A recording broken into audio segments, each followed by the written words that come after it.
الحمدللہ رب العالمین والصلاة والسلام علی رسولہ الکریم والعاقبۃ للمتقین اعوذ باللہ من الشیطان الرجیم بسم اللہ الرحمن الرحیم اللہم انفعنا بما علمتنا وعلمنا ما ينفعنا وزدنا علما رب اشرح لی صدری ویسر لی امری واحلل عقدۃ من لسانی یفقہوا قولی السلام علیکم ورحمۃ اللہ وبرکاتہ۔ اللہ کے رسول صلی اللہ علیہ وسلم نے کہا کہ اللہ جس شخص کے لیے کوئی خیر اور بھلائی چاہتا ہے تو اسے دین کی سمجھ عطا کرتا ہے۔ آج ہم درس قرآن میں سورہ فصلت کی چند آیتوں پر غور کریں گے اور دیکھیں گے کہ اللہ ہمیں ان آیتوں کے ذریعے سے کون سی خیر اور بھلائی عطا کرتا ہے۔ آج ہم سورہ فصلت کی آیت نمبر 30 سے 30 to 38 پر غور کریں گے۔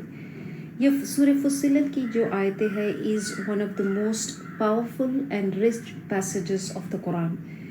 اس سورہ کا جو اہم موضوع ہے وہ ہے توحید، the fundamental principle، توحید جو اس سورہ میں بیان کیا گیا ہے۔ اللہ کی نشانیاں ہمارے اندر موجود ہے اور اس کائنات میں بھی اللہ کی بے شمار نعمتیں، بے شمار نشانیاں موجود ہے، اور اللہ اس سورہ میں ان لوگوں کو خبردار کرتا ہے کہ جو اس کی نشانیوں سے منہ موڑتے ہیں۔ اللہ ان کو پچھلی قوموں کے جو واقعات گزرے ہیں، ان کے حالات اور ان کو اللہ کی نشانیوں کو انکار کرنے کا جو نتیجہ ہے وہ بیان کیا گیا ہے، اور پھر اللہ آخرت کا کچھ منظر بھی پیش کرتا ہے کہ جو لوگ اللہ کی نشانیوں سے منہ موڑتے ہیں ان کا آخرت میں کیا انجام ہوگا۔ جو لوگ اللہ کی آیتوں سے منہ موڑتے ہیں وہ اس لیے نہیں اس سے پھرتے ہیں because they don't recognise the science of Allah. وہ اللہ کی نشانیوں کو پہچانتے ہیں، جانتے ہیں، لیکن وہ تکبر کی بنا پہ اس سے منہ موڑتے ہیں۔ تو ان کو خبردار کرنے کے بعد اللہ اب ایمان والوں سے خطاب کرتا ہے، نبی صلی اللہ علیہ وسلم سے اور ایمان والوں سے، جن آیتوں پہ آج ہم غور کریں گے۔ اللہ فرماتا ہے ان الذین قالوا ربنا اللہ ثم استقاموا تتنزل علیہم الملائکۃ الا تخافوا ولا تحزنوا وابشروا بالجنۃ التي كنتم توعدون نحن اولیاؤکم فی الحیاۃ الدنیا وفی الآخرہ وَلَكُمْ فِيهَا مَا تَشْتَهِي أَنفُسُكُمْ وَلَكُمْ فِيهَا مَا تَدَّعُونَ نُزُلًا مِّن غَفُورٍ رَحِيمٍ۔ ان الذین قالوا ربنا اللہ، بے شک جن لوگوں نے کہا کہ ہمارا رب اللہ ہے۔ اٹس ایز اف کہ اللہ یہاں پہ اس آیت میں ہمیں یہ فرما رہا ہے کہ وہ لوگ کامیاب ہو گئے ہیں کہ جنہوں نے اس آخرت کی زندگی میں وہ کامیاب ہو گئے جنہوں نے اس دنیا میں اللہ کو اپنا رب مانا ہے، جنہوں نے کہا کہ اللہ ہمارا رب ہے۔ اللہ کو اپنا رب کہنا یا ماننا صرف یہ اپنی زبان سے نہیں ہے، بلکہ اپنی پوری زندگی کو اس پرنسپل کے مطابق جینا ہے، the foundation of which is توحید۔ اور پھر یہ کہنے کے بعد کہ اللہ ہمارا رب ہے، وہ اس پر ثم استقاموا، وہ کیا ہوتے ہیں؟ وہ جم جاتے ہیں، they are firm on it, they are steadfast on it. To say or to acknowledge کہ اللہ ہمارا رب ہے، یہ کہنا کہ اللہ ہمارا رب ہے، it implies کہ ہم اللہ کے سوا کسی اور کی عبادت نہیں کرتے ہیں۔ It also implies کہ ہم اللہ کے سوا اپنے آرڈرز کسی اور سے نہیں لیتے ہیں۔ یہ کہنا کہ اللہ ہمارا رب ہے implies کہ آٹومیٹکلی جب اللہ ہمارا رب ہے تو ہم اس کے عبد ہیں، we are slaves to Allah, so we listen and we obey him in all matters of life unconditionally۔ یہ کہنا کہ اللہ ہمارا رب ہے، it implies that this slogan، یہ پرنسپل ہمارے ذہنوں میں، ہمارے دل میں تاحیات ہونا چاہیے۔ be cautious and be mindful of Allah all the time۔ جب ہم نے اللہ کو اپنا رب مانا ہے تو پھر ہماری پوری زندگی اللہ کے مرضی کے مطابق ہونی چاہیے، اور اس طرح سے ہونی چاہیے جیسے کہ اللہ نے ہمیں بتایا ہے۔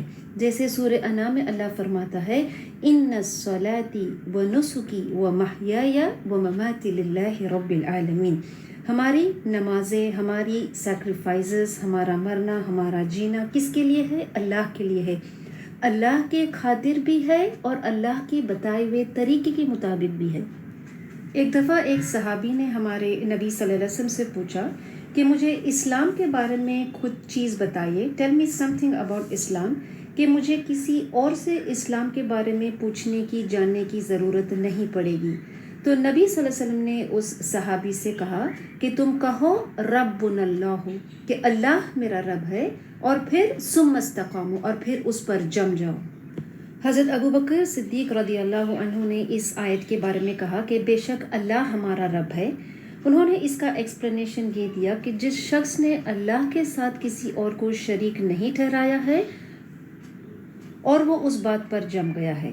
حضرت عمر رضی اللہ عنہ نے اس آیت کے بارے میں کہا، ایک دفعہ حضرت عمر رضی اللہ عنہ نے ممبر پہ کھڑے ہو کے اس آیت کے بارے میں کہا کہ جو لوگ جنہوں نے یہ کہا کہ اللہ ہمارا رب ہے اور پھر وہ اس پہ جم گئے ہیں، they are those who remain firm on the obedience of Allah، اور پھر وہ ایک جگہ سے دوسری جگہ they don't run from one place to another to look for a way out۔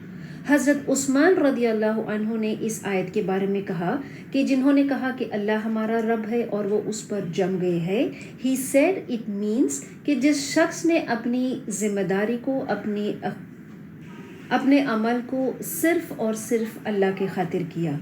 اور حضرت علی رضی اللہ عنہ نے اس آیت کے بارے میں کہا کہ the one who performed his duties enjoined by Allah faithfully and obediently۔ یہ کہنا کہ اللہ ہمارا رب ہے یہ مشکل نہیں ہے، لیکن کیا چیز لوگوں کے لیے مشکل ہوتا ہے کہ اس پہ جم جانا، to be steadfast on it۔ دین کے معاملے میں جب ہم دیکھتے ہیں کہ کوئی شخص اللہ کو اپنا رب تو مانتا ہے، لیکن اگر اس کی فیملی کی طرف سے، اس کی سوسائٹی، معاشرے کی طرف سے، یا جہاں وہ کام کرتا ہے اس کی ورک پلیس کی طرف سے، جب ہم دیکھتے ہیں کہ when there is any pressure from any of these، تو پھر وہ اپنے دین میں کمپرومائز کرتا ہے کہ لوگ کیا کہیں گے، معاشرہ کیا کہے گا، ہمارے کو ورکرز کیا کہیں گے کہ how Islamic you have become. There is no need to be so Islamic. ہم خود اپنی لسٹ تیار کریں کہ کیا چیزیں ہیں، کن چیزیں ہیں کہ دین کے معاملے میں ہم استقامت پہ رہنے سے ہمیں وہ چیزیں روکتی ہے۔ جب ہم نے یہ کہا ہے کہ اللہ ہمارا رب ہے تو پھر ہمیں اس پہ جم جانا چاہیے، and we have to fix the matter. اور یہ معاملہ جو ہے کہ اللہ ہمارا رب ہے اور اس پہ جم جانا is a very serious matter, a serious matter that requires hard work. اپنے ہر معاملے میں ہم اللہ کو آگے رکھنا، اللہ کو رب ماننا، to be conscious and mindful of Allah all the time requires hard work, اور because it requires hard work it also deserves the grace of Allah. جو شخص اللہ کو اپنا رب مانتا ہے اور پھر اس پہ جم جاتا ہے تو پھر ان کے لیے what are the blessings they have؟ تتنزل علیہم الملائکۃ، ملائکہ جو ہے فرشتے ہیں، فرشتوں کا نزول ہوتا ہے ان کے لیے۔ کس کے لیے؟ اللہ تخافوا ولا تحزنوا وابشروا بالجنۃ التي کنتم توعدون۔ فرشتوں کا نزول ہوتا ہے انہیں خوشخبری دینے کے لیے۔ کس بات کی خوشخبری دینے کے لیے؟ جنت کی خوشخبری دینے کے لیے۔ اور فرشتے کیا خوشخبری دیتے ہیں کہ غم نہ کھاؤ، خوف نہ کھاؤ اور غم نہ کھاؤ، اور انہیں جنت کی خوشخبری دیتا ہے۔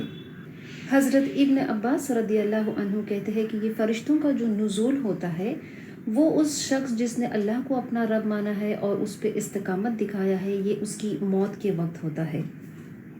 اور موت ایسی چیز ہے کہ وہ اچانک سے انسان کو آتی ہے۔ One day we all will face this situation at death. جس شخص نے اللہ کو اپنا رب، پوری زندگی اللہ کو اپنا رب مانا ہے، اب اس کی موت کے وقت اللہ اس کو خوشخبری دینے کے لیے فرشتوں کو بھیجتا ہے، اور فرشتے اسے یہ خبر دیتے ہیں، یہ خوشخبری دیتے ہیں کہ وہ خوف نہ کرے اور وہ غمگین نہ ہو۔ جو شخص جس نے اپنی پوری زندگی اللہ کو اپنا رب مانا ہے، جب اس کا آخری وقت ہوتا ہے، آخری وقت آتا ہے، and it comes all of a sudden, اس کو اچانک سے یہ احساس ہوتا ہے کہ بہت سی چیزیں تھی that I did not accomplish. ابھی دور تفسیر بھی تو تھا جو مجھے اٹینڈ کرنا تھا، لیکن وقت آ گیا ہے، فرشتوں کا نزول ہو گیا ہے، اب اس شخص کو جانا ہی ہوگا۔ ہماری قرآن کی جو ریسیٹیشن ہے اب وہ باقی ہے پڑھنے کا، ہمیں فلاں نیک کام کرنا ہے، we have to do this, we have to do that, لیکن فرشتے اس کو اس وقت، اس شخص کو جس نے اللہ کو تاحیات اپنا رب مانا ہے، فرشتے اس سے کہتے ہیں کہ بس اب تمہارا معاملہ ختم ہو گیا، اب تمہیں اور نیک کام اور کرنے کی ضرورت نہیں ہے، کیونکہ Allah is already giving you glad tidings of something to come. اس کی مثال ہم اس طرح سے سمجھ سکتے ہیں کہ ایک اسٹوڈنٹ جو ہے وہ اپنی ایگزام لکھ رہا ہے اور اس کی ایگزامینیشن کا جو وقت ہے وہ ختم ہو گیا ہے، اور جو ایگزامینر ہے، ٹیچر ہے، وہ اس شخص سے کیا ہے، اس پیپر کو واپس لے رہے۔ But when the teacher is taking back the paper، وہ اسٹوڈنٹ کیا بہت سی چیزیں باقی ہے جو اسٹوڈنٹ نے ابھی آنسر نہیں کیا ہے، تو وہ اس ٹیچر سے، اس سپروائزر سے تھوڑی مہلت مانگتا ہے کہ بس مجھے یہ آنسر کمپلیٹ کرنا ہے، مجھے یہ آنسر تو آتا ہے، let me just complete that. تو ایگزامینر اس اسٹوڈنٹ سے کہتا ہے کہ اب تمہیں کوئی آنسر لکھنے کی ضرورت نہیں ہے، you have already passed your examination. اسی طرح جب وہ شخص جو اپنی پوری زندگی اللہ کو اپنا رب مانا ہے، بہت سے ایسے کام ہیں جس کو اس نے ادھورا اس دنیا میں چھوڑا ہوگا، بہت سے ایسی نیکی ہے جس کو اس نے جاری کر کے چھوڑ دیا ہوگا، and he wants those things to be accomplished. لیکن فرشتے اس کو یہ خوشخبری دیتے ہیں کہ اس کو اس بات کا نہ خوف کرنا ہے نہ اس کو فکر کرنا ہے، اسے صرف اس خوشخبری کو محسوس کرنا ہے کہ جو جنت کا وعدہ اللہ نے اس کے لیے کیا ہے، تیار کر رکھا ہے۔ حضرت قتادہ رضی اللہ عنہ کہتے ہیں کہ فرشتوں کا نزول جو ہے وہ قیامت کے دن ہوگا، on the day of resurrection, یوم القیامہ، the most difficult day in our lives, کہ جب اس وقت جس شخص نے اللہ کو دنیا میں اپنا رب مانا ہے اور پھر وہ اس پر جم گیا ہے، اب قیامت کے دن، یوم القیامہ تو ایسا دن ہے کہ ہر شخص اس دن سے خوف کھائے گا۔ تو جو ایمان والے ہیں، جنہوں نے اللہ کو اپنا رب مانا ہے، اس دن وہ خوف کھائیں گے، اس دن وہ فکر کریں گے کہ ان کی نیکیوں کا صلہ کا کیا ہوگا، کیا اللہ ان کی نیکیوں کو قبول کرے گا۔ اس وقت فرشتے will be supporters of them، اس وقت فرشتے ان کو یہ تسلی دیں گے کہ ان کو خوف نہیں کھانا ہے اور ان کو غمگین نہیں ہونا ہے۔ کچھ مفسرین یہ کہتے ہیں کہ فرشتوں کا نزول صرف اس شخص کی موت کے وقت یا پھر قیامت کے دن نہیں، بلکہ اللہ کچھ لوگوں کے لیے اس دنیا میں بھی فرشتوں کا نزول کرتا ہے۔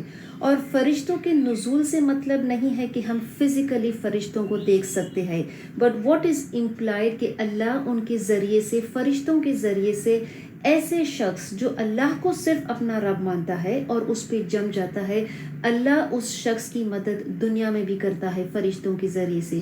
اللہ ان کے مشکل کام کو آسان کر دیتا ہے، اللہ غیب سے ان کی مدد کرتا ہے، اللہ ان کو جان اور مال کے نقصان سے بچاتا ہے، اللہ ان کو پریشانیوں سے باہر نکالتا ہے، ان کی پریشانیوں کو، ان کے غم کو اللہ آسانی میں اور خوشی میں بدل دیتا ہے، اور اللہ ان کو سیدھے راستے کی ہدایت دیتا ہے۔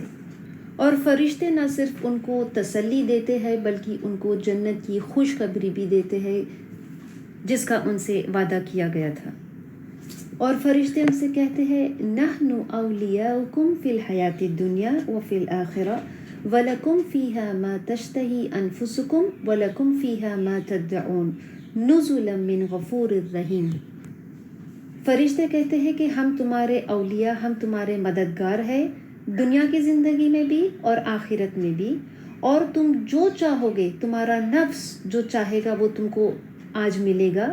وَلَكُمْ فِيهَا مَا تَدَّعُونَ، اور جو کچھ تم ڈیزائر کرو گے، جو کچھ تم چاہو گے، whatever you ask for will be fulfil that day. ہم تمہارے دنیا میں بھی مددگار تھے اور آخرت میں بھی آج ہم تمہارے مددگار ہیں، وچ مینس دا ریوارڈ، جس چیز کا ان سے وعدہ کیا گیا تھا، the reward is continuing from دنیا ٹو دا گریو ٹو دی آخرہ۔ جس جنت کا اور جس خوشخبری کا ان کو ان کے موت کے وقت ان کو وعدہ کیا گیا تھا، جس کا ڈسکرپشن ہم قرآن میں بہت بار پڑھ چکے ہیں کہ اللہ جنت کو ڈسکرائب کرتا ہے کہ جنت کیسی جگہ ہے، اور ان آیتوں کو پڑھنا یا ان کی تفسیر کو سننا ایک اور بات ہوتی ہے کہ we read in the Quran about the description of جنہ، لیکن جنت ایسی جگہ ہے کہ ہمارے نبی صلی اللہ علیہ وسلم نے کہا کہ جنت ایسی جگہ ہے کہ کوئی آنکھوں نے اس کو نہیں دیکھا ہے. No eyes have ever seen it یا no mind can imagine it. لیکن اس دن یہ جنت جو ہے اس کو جو شخص اللہ کو اپنا رب مانا ہے, اس پہ استقامت دکھایا ہے, اور جس جنت کا وعدہ ان کو دنیا میں کیا گیا تھا, آج اس جنت کو وہ نہ صرف اپنی آنکھوں سے دیکھیں گے, نہ اس کو محسوس کریں گے, بلکہ اس جنت میں وہ ہمیشہ رہیں گے. اور وہ جنت ایسی جگہ ہے کہ جہاں ان کی سارے ڈیزائرز جو کچھ بھی وہ چاہیں گے وہاں ان کو عطا کیا جائے گا. جو تمہارا نفس چاہتا ہے, what your soul's desire. جب ایسے الفاظ آتے ہیں تو ہمارے ذہن میں ایک نیگیٹو کونوٹیشن آتا ہے. اگر کوئی شخص چاہتا ہے کہ وہ اس کے پاس بہت سارا مال ہو, earning as much as money and do what you want with that money, اور پھر کسی کی چاہت, کس کو چاہنا, an attraction to someone, یہ ساری چیزیں اللہ نے ہمارے نفس کے اندر رکھی ہے. But the important thing is کہ ہم دنیا میں ان چیزوں کو کس طرح سے اس پہ کنٹرول کرتے ہیں. the desires are not unnatural, لیکن how to curb them, how to curb those desires, اور ان ڈیزائرس کو ایک حلال طریقے سے اس کو فلفل کرنا is what is required for us in this دنیا. تو جب ہم دنیا میں اللہ کی مرضی سے چلیں گے تو پھر اللہ قیامت کے دن, آخرت کے دن ہمارے سارے ڈیزائرز اور وشز کو فلفل کرے گا. بہت بار ایسا ہوتا ہے کہ ہم دنیا میں بہت چیز چاہتے ہیں, we beg and we cry for many things, لیکن وہ ساری چیزیں ہمیں نہیں ملتی ہے. sometimes we get some of it, sometimes we get all of it, لیکن ضروری نہیں کہ ہماری ہر دعا, ہمیں ہر چیز جو ہم نے مانگا ہے وہ ہمیں مل جائے. all of those unfulfilled wishes and دعا اس دن, آخرت کے دن اللہ ہمیں عطا کرے گا. اور جو ہر شخص کو عطا کیا جائے گا وہ اس کی ڈیزائر کے مطابق ہوگا. کوئی شخص جو ہے وہ بہت کھانے پینے کا شوقین ہو سکتا ہے, کوئی شخص ہو سکتا ہے کہ اس کو لباس کا بہت شوقین ہے, کسی شخص کو ایکسپینسو جویلری کا شوقین ہو سکتا ہے, کسی کو اچھی صحت, some people like to have good physique. جو کچھ بھی ہر ایک کی جو ڈیزائرز رہے گی, وَلَكُمْ فِيهَا مَا تَشْتَهِي أَنفُسُكُمْ وَلَكُمْ فِيهَا مَا تَدَّعُونَ, یہ ساری چیزیں جو ہر ایک کی ڈیزائرز کے مطابق رہے گی اللہ اس دن ان کو عطا کرے گا. اور یہ ساری چیزیں اللہ فرماتا ہے نزولا من غفور الرحیم, کہ یہ اللہ کی طرف سے کیا ہوگا, اس کا نزول ہوگا. which means کہ اب جو جنت میں, اب تک وہ جنت میں داخل تو نہیں ہوئے ہیں, but this they have just arrived at that مقام. اور when they have arrived at that مقام, یہ اب ان کو یہ ساری خوشخبری اور یہ چیزیں مل رہی ہے. imagine when they enter جنہ, وہ کیسی جگہ ہوگی. it's as if کہ آپ کا, مثال کے لیے آپ کا کوئی دوست ارائیو ہونے والا ہے ایئرپورٹ سے, اور آپ اس دوست کی ضیافت کے لیے آپ نے اس کا روم بہت خوبصورت طریقے سے آپ نے اس کو ڈیکوریٹ کیا ہے, اس کے لیے سارے انتظام ارینجمنٹ کیا ہے, اور اس شخص کو نہیں معلوم ہے کہ آپ نے اس کے لیے کیا تیار کیا ہے, اور آپ اس کو ایئرپورٹ پہ ریسیو کرنے جاتے ہیں. بٹ جب آپ اس کو ریسیو کرنے جاتے ہیں ایز اے ویلکم ڈرنک, آپ اس کے لیے کچھ ٹھنڈا, کچھ کھانے کے لیے لے کے جاتے ہیں, but it's only a welcome drink. اور جب وہ گھر آ کر دیکھتا ہے تو پھر وہ حیران ہو جاتا ہے کہ آپ نے اس کے لیے کتنا بہترین انتظام کیا ہے.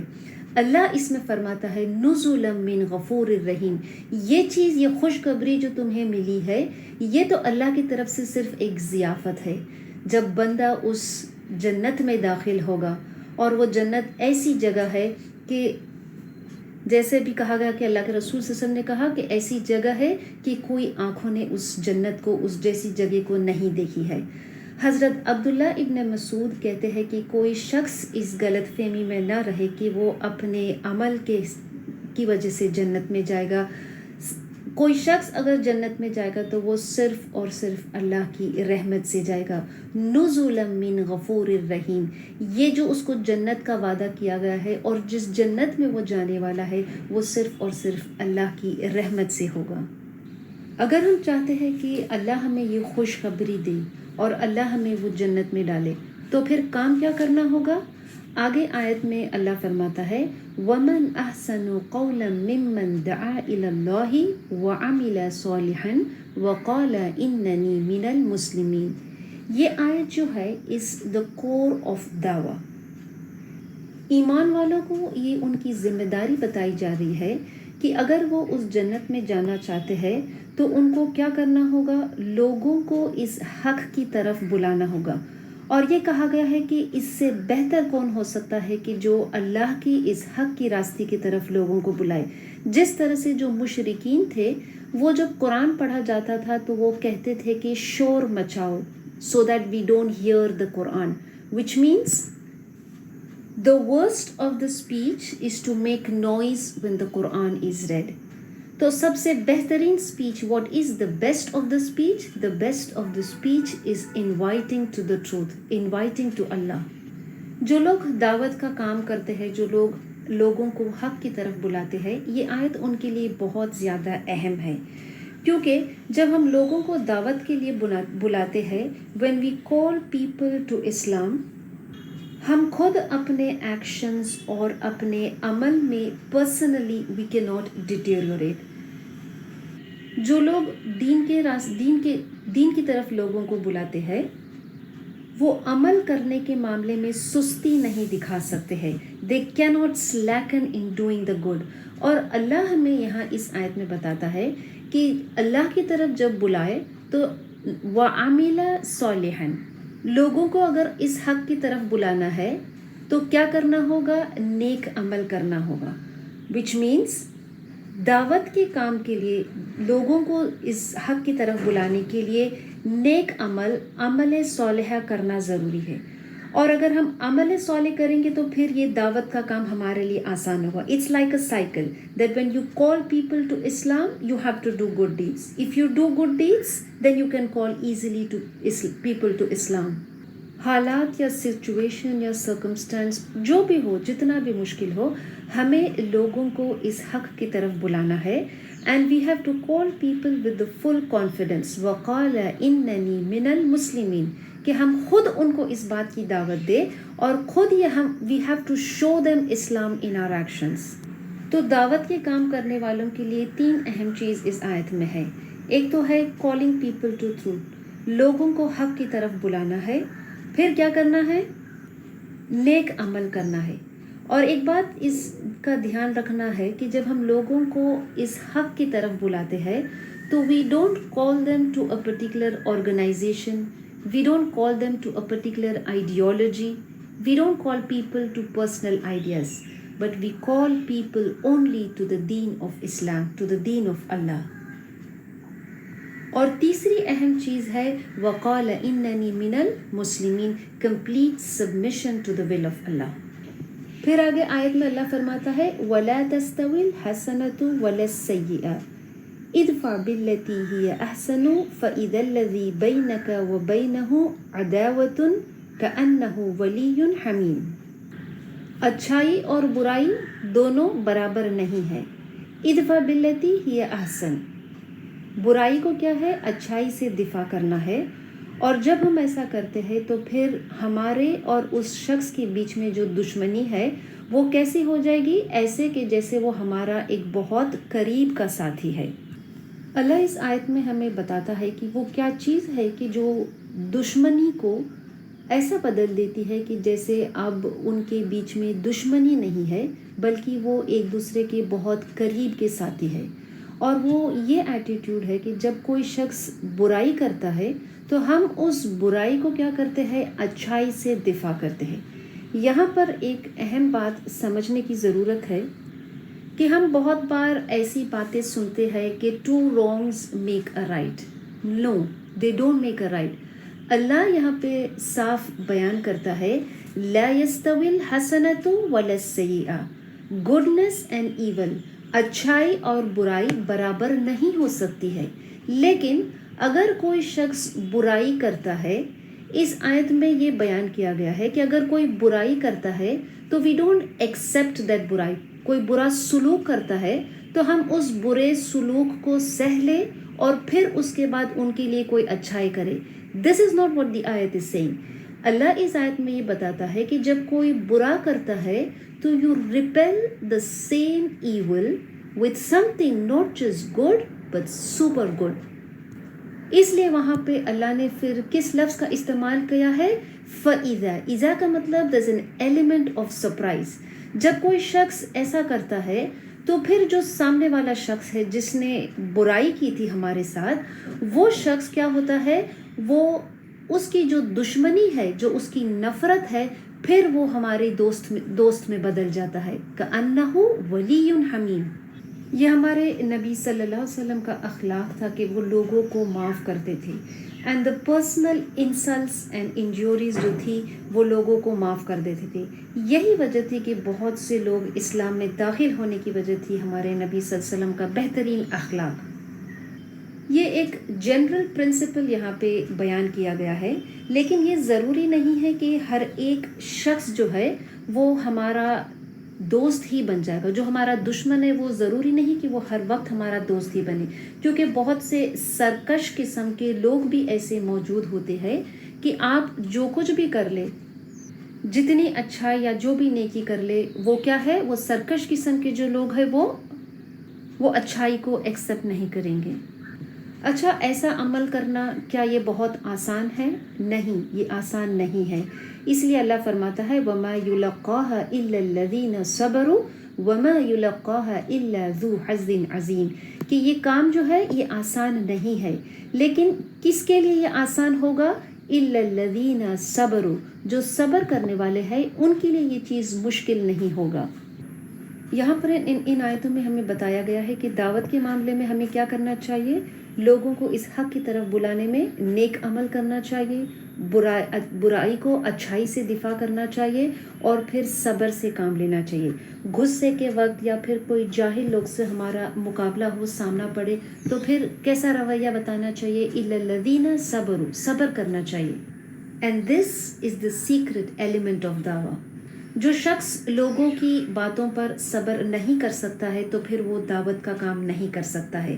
کیونکہ ہمیں ایک بات کو ذہن میں رکھنا چاہیے کہ جو برائی ہے یا جو ایول ہے وہ ہمیں بظاہر نظر تو بہت زیادہ آتا ہے. It seems as if it's powerful and large in quantity, the forces of evil. لیکن ہم جانتے ہیں کہ اس کی بنیاد جو ہے وہ باطل پر ہے، and that is very weak. اور پھر جس چیز پہ اللہ کو جس نے اپنا رب مانا ہے اور اس پہ استقامت دکھایا ہے، so he is on the truth. So no matter how less we are in number, truth is always more powerful than falsehood. Because جو حق ہے وہ کس پرنسپل، اس کا فاؤنڈیشن کیا ہے؟ اس کا فاؤنڈیشن توحید ہے، اور حق جو ہے وہ پھر باطل کو مٹا دیتا ہے.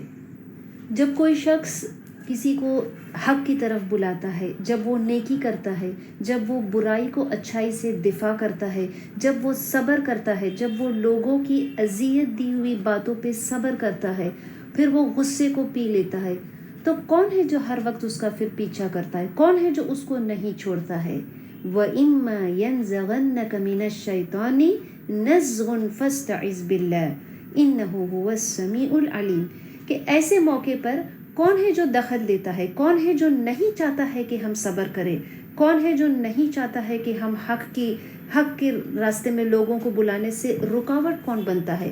شیطان کی طرف سے جب کوئی وسوسہ آتا ہے تو پھر اللہ اس آیت میں بیان کرتا ہے تو کیا کرے؟ فاستعذ باللہ، کہ سیکھ ریفیوج ان اللہ، انہ هو السمیع العلیم. اس آیت میں ہمارے لیے ایک بہت پاورفل ریمائنڈر اللہ نے دیا ہے کہ دین کے معاملے میں ہم لوگوں کو جب حق کی طرف بلاتے ہیں تو we don't become over confident, بلکہ ہم عاجزی سے کام لیں. ہم دعوت کے کام میں when a person is successful تو he should not become over confident. شیطان اپنا وار کبھی خالی نہیں جانے دے گا. وہ ہر طرح سے ہمیں کیا کرے گا؟ اکسائے گا، انسائٹ کرے گا. ابھی جیسے پچھلے آیت میں اللہ نے کہا کہ جب ہم برائی کو جب اچھائی سے دفاع کریں گے تو وہ شخص جو ہمارا دشمن ہے وہ بھی دوست میں بن جائے گا.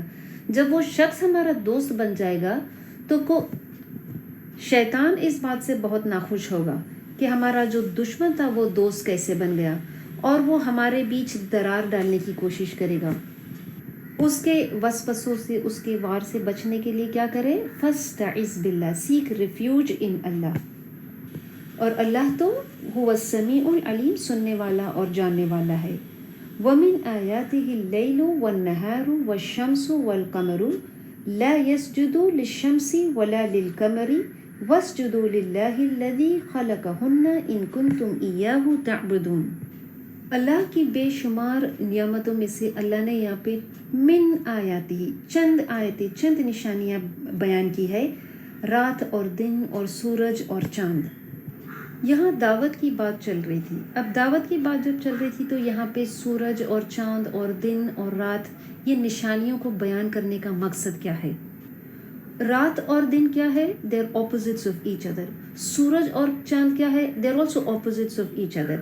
لیکن بینگ دی اپوزٹس یہ ہماری زندگی کے مقصد کو پورا کرنے میں ان دونوں کی اہمیت ہے. کبھی ہم نے سنا ہے کہ جو سورج ہے it has gone on strike. کبھی ہم نے سنا ہے کہ سورج جو ہے اپنے وقت پر آج نہیں آیا ہے باہر، یا جانے میں سیٹ ہونے میں اس نے تاخیر یا ڈیلے کیا ہے. یا کبھی ہم نے ایسا سنا ہے کہ سورج اور چاند جو ہے they ask for compensation to follow the orders of Allah. لا، یہ سورج اور چاند اور دن اور رات یہ ساری جو اللہ کی نشانیاں ہیں یہ کس کے تابع ہے؟ They unconditionally follow the orders of Allah. یہ سورج اور چاند کو بنایا کس نے ہے؟ اللہ نے بنایا ہے. یہ سورج اور چاند اور دن اور رات فائدہ کس کو پہنچاتے ہیں؟ انسان کو پہنچاتے ہیں. تو انسان اللہ کو چھوڑ کر ان چیزوں کی عبادت، ان چیزوں کو اپنا معبود کیسے بنا سکتا ہے؟ تو اللہ اس آیت میں فرماتا ہے لا تسجدوا للشمس ولا للقمر واسجدوا للہ الذی خلقہن، کہ اللہ کو سجدہ کرو، اللہ کی عبادت کرو اس کو کہ جس نے ان ساری چیزوں کو بنایا ہے. ان کنتم ایاہ تعبدون، اگر تم واقعی کسی کی عبادت کرنا چاہتے ہو تو اللہ کے سوا کسی اور کی عبادت نہیں کرنا. فَإِنِ اسْتَكْبَرُوا فَالَّذِينَ عِنْدَ رَبِّكَ يُسَبِّحُونَ لَهُ بِاللَّيْلِ وَالنَّهَارِ وَهُمْ لَا يَسْأَمُونَ. اگر جو لوگ تکبر کرتے ہیں، جو اللہ کی نشانیوں کو دیکھ کر اس کو پہچانتے نہیں ہیں، اس کی عبادت نہیں کرتے ہیں، تو اللہ فرماتا ہے کہ ایسے فرشتے، ایسے لوگ ہیں کہ وہ ہر وقت یسبحون لہ باللیل والنہار، دن اور رات سے مراد ہے کہ وہ ہر وقت کیا کرتے ہیں؟ اللہ کی عبادت کرتے. اللہ کی نشانیوں کو دیکھ کر وہ شخص منہ موڑتا ہے جو تکبر کرنے والا ہے. تکبر کرنے والا شخص اللہ کے آگے نہیں جھکتا ہے، وہ اللہ کی عبادت نہیں کرتا ہے. لیکن جو لوگ اللہ کی دن رات عبادت کرتے ہیں وہ تکبر نہیں کرتے ہیں، اور وہ لوگ اللہ کی عبادت کرتے ہیں جس نے اللہ کو اپنا رب مانا ہے، جو اللہ کو اپنا حقیقی رب مانتے ہیں. اللہ سے دعا ہے کہ ہم اسے اپنا حقیقی رب مانیں اور ہم اس کے دین پہ استقامت دکھائیں، تاکہ اس دنیا میں ہمارے موت کے وقت اور آخرت میں اللہ ہمیں وہ خوشخبری دے فرشتوں کے ذریعے سے، اللہ تخافوا ولا تحزنوا وابشروا بالجنۃ التي كنتم توعدون. اللہ سے دعا ہے کہ جو کمی اور کوتاہی ہو گئی تھی یا رہ گئی تھی ان آیتوں کو سمجھانے میں سمجھنے میں، اللہ اسے درگزر کرے اور اللہ ہماری اس کوشش کو قبول کرے کہ ہم اس کی آیتوں کو سیکھ رہے ہیں. اللہ ہم کو قرآن کو صحیح معنی میں اس کو پڑھنے، سمجھنے، اس پہ عمل کرنے کی توفیق دے. اللہ ہمیں تکبر سے بچائے اور اللہ ہمیں اس کے آگے ہی جھکنے والا بنائے. ربنا تقبل منا انك انت السميع العليم وتب علينا انك انت التواب الرحيم. سبحانك اللهم وبحمدك نشهد ان لا اله الا انت نستغفرك ونتوب اليك. السلام عليكم ورحمة الله وبركاته.